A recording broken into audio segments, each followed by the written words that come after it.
Hey, Stephen, while you were there in the stadium checking out the Tide in person, I was kicking back on my couch, cleaning out my DVR, which had the Florida Spring Game, Texas A&M, all sorts of good stuff on there, even some games from outside the SEC. But in particular, I was checking out the Florida State stable of running backs that's like 6 deep, including another 4- and 5-star type coming in August. But Alabama takes a backseat to nobody at the running back position, despite some injuries. Can you kind of review who's out, who's there, who's nicked up from yesterday, and where we stand? Well, both Scarborough and B.J. Emmons did not scrimmage. Both guys, as I've stated in previous shows with you, Mark, they've both been wearing the black non-contact jerseys.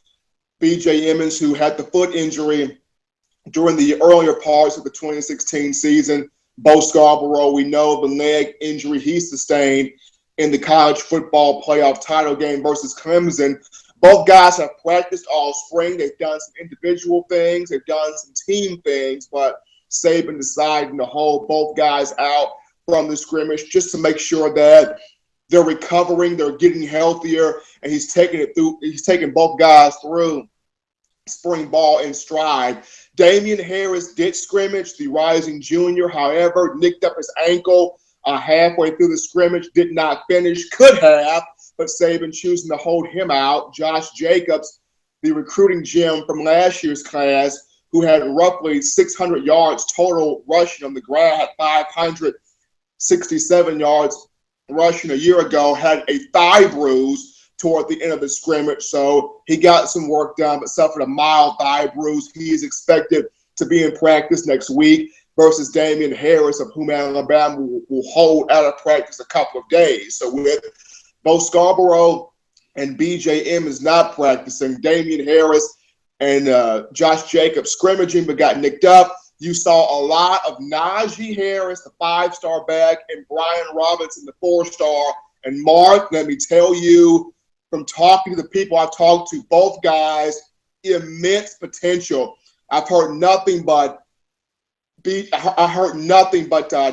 Harris hurdling over guys, just hurdling over defenders, plowing people out of the way, running through guys, just showing that Derrick Henry-esque of speed, strength, and power.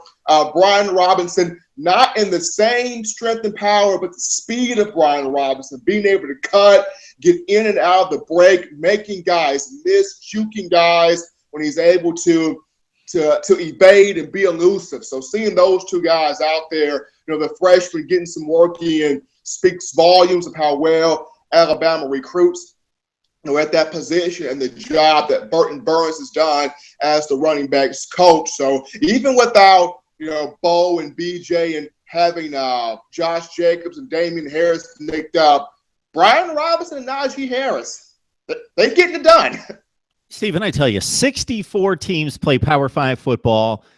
How many of those squads, I'm guessing at least half of them, would take one of those guys? Just give me one of those guys, and he's going to start at running back, and we'll give him 25 carries a game.